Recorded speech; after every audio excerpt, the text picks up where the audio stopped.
Kevin Durant did a piece with the Wall Street Journal. Really interesting read. It generally is with KD.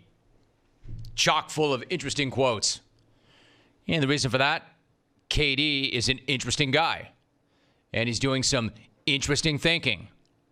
I'm just not sure that he's fully resolved some of the thoughts that he's having. Let me give you a few examples. Quote, "Some days I hate the circus of the NBA. Some days I hate that the players let the NBA business, the fame that comes with the business, alter their minds about the game. Sometimes I don't like being around the executives and politics that come with it. I hate that." End quote. Now, I know a lot of people are going to hear that and think, that guy hates the NBA. What the hell is wrong with that guy? He's one of the greatest NBA players ever. He's got the greatest job ever, and he hates it? What's his deal? I think a lot of you probably think that. I kind of see where he's going, though. It is a long season. He's right. It is a circus, and it is a complete grind. And let me just stop you right there before you say it. I'm not saying you don't grind. I'm saying don't say that they don't grind. Look, I'm guessing that just about every person who plays or works in the association does hate it at some point. It's not you or me going into our backyard to get a few shots up. It's not you or I dropping into a local gym for some run. It's a job. But Durant had more. He had a lot more. And he had a few things he wanted to say about his time in Golden State. Durant said, quote, "I came in there wanting to be part of a group, wanting to be part of a family, and definitely felt accepted. But I'll never be one of those guys. I didn't get drafted there. Steph Curry, obviously drafted there. Andre Iguodala won the first championship. Klay Thompson, drafted there. Draymond Green, drafted there. And the rest of the guys kind of rehabilitated their careers there. So me, bleep. How are you going to rehabilitate me? What are you going to teach me? How can you alter anything in my basketball life? I got an MVP already. I got scoring titles." End quote. All right, now we're getting into it a little bit, right? I mean, on some level, I do see him working. Steph, Draymond, Klay, they were drafted there. But Iguodala wasn't. Andrew Bogut wasn't. David West wasn't. I could keep going. But there were plenty of parts of that roster who were not drafted there. Now, KD would say, yeah, but those guys, quote, rehabilitated their careers there, end quote. Wait a minute, Kev. Wasn't that why you went to Golden State? To win titles.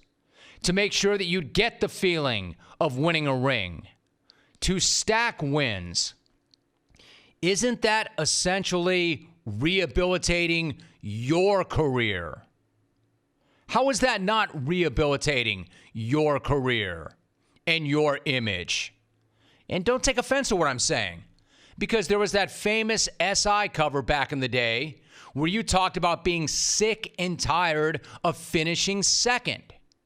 That's why you went to Golden State, remember? So you wouldn't finish second.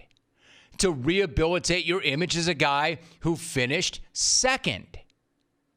And that's not bashing you at all. That's just stating the facts. I mean, I was one of the few guys who was on record as having absolutely no problem with you going to Golden State. I had your back.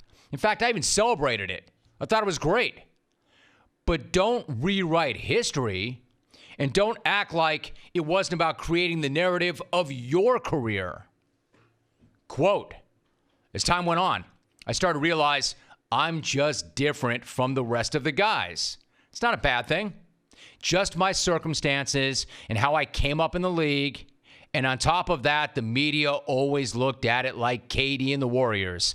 So it's like nobody could get a full acceptance of me there. End quote. Man, now it's getting thick. There's a lot to unpack here. I'm not sure I've got all the time to unpack what needs to be unpacked here. Like, if Durant's point is that he was never going to get the kind of love that Steph gets from Golden State fans, he's right about that.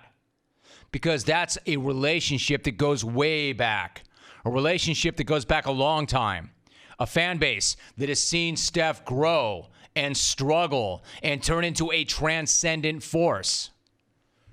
So you're right. You're never going to be like him. But this notion that, quote, the media always looked at it like KD and the Warriors is kind of weird. Because if you wanted people to not talk about your free agency all of last year, you could have handled it very differently. But you kind of welcome that talk about free agency, which is essentially going to create a division between you and the Warriors. I mean, of course.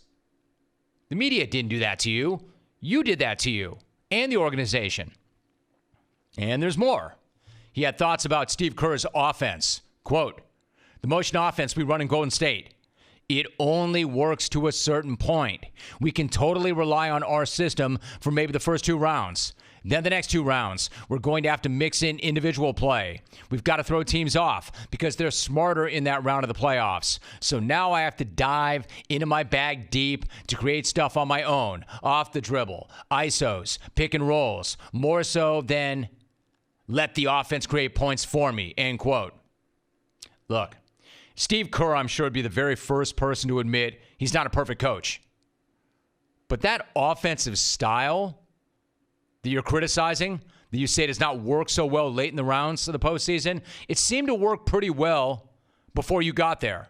It seemed to work well enough to hang banners. It seemed to work well enough to win a championship without you and come as close as you possibly can to winning a second title before you arrived and to be competitive in the finals without you this year. And sure, sometimes those ISOs didn't work so well. Sometimes that ground the offense to a halt. So for him to criticize that offensive system, I think is pretty curious. But the most interesting stuff from the interview is not where he's complaining about the Warriors' offense or about team chemistry. It's later in the piece. It's where you can really see him wrestling with big topics. And I'm not sure he's winning that wrestling match in the way that he thinks he is. One of the other things that Durant talks about is that he realizes, quote, how big this whole bleep is, end quote. And the bleep, as described in the Wall Street Journal, is, quote, the machine, a great big invisible generator of narratives programmed by the powers that be to gin up controversy, conflict, whatever keeps people dialed in. He's learning to free himself from the machine to separate the game he loves from the noise and nonsense surrounding it, end quote. So that sounds like a guy who wants to separate himself from the hype and the narratives and get back to the game he loves, right? That all sounds great. That all sounds great until you take a step back. Like, he's ticked off at the machine, the thing that generates narratives and creates controversy, and is looking to free himself from that machine. I get that. One problem, KD, you're doing all of this in a long-form piece in the Wall Street Journal, a newspaper with a circulation of 2.6 million in a piece that's going to be picked up by millions more. Like, you're expressing your dislike of narratives and controversies while creating a narrative and a controversy. You're expressing your dislike of the machine while talking to the machine. Your dislike of the machine while participating in the machine. Some serious pretzel twisting going on here, and he's not done making pretzels. Like, if you didn't know anything about Kevin Durant, you know that he likes social media. He really likes it. And it's burned him numerous times when he's been caught with burner accounts that either hype him or defend him. As the Journal writes, quote, Instagram is one of the main portals to the world. It's an introvert utopia, he says, a place to engage with people from a safe distance. Never mind the grief it's caused him in the past. In recent years at times, using fake accounts, he's clashed with online critics, including at least one who still had a curfew. He checks his direct messages twice daily. And though they number in the hundreds, he methodically works his way through chatting with all sorts of folks about all sorts of subjects, end quote. So again, this is a guy who's saying he hates narratives, he hates controversies, yet he's hopping on Instagram throughout the day. The very definition of feeding the machine. You hate the circus, but you're attending the circus multiple times every day. And the best part of the whole Wall Street Journal piece did not even come in the Wall Street Journal piece. It came on Twitter. When some rando on Twitter with 379 followers tweeted, quote, "Dude, you have to be the most self-conscious dude in the NBA. Give it a rest and grow up." And Kevin Durant responded, quote, "No." That is so amazing. So unbelievable. Honestly, if this was all performance art, it would be the greatest show ever. But it's not. So what I'm saying is this. I'm not saying you can't or you shouldn't be on Twitter, or that you can't or shouldn't do interviews with major publications that play significant roles in shaping narratives, aka the machine. But you can't both be a part of the machine and complain about the machine. You can't be going on social media, sometimes with your own account and sometimes with burner accounts, then complain about the machine and the narratives. You're creating some of those narratives.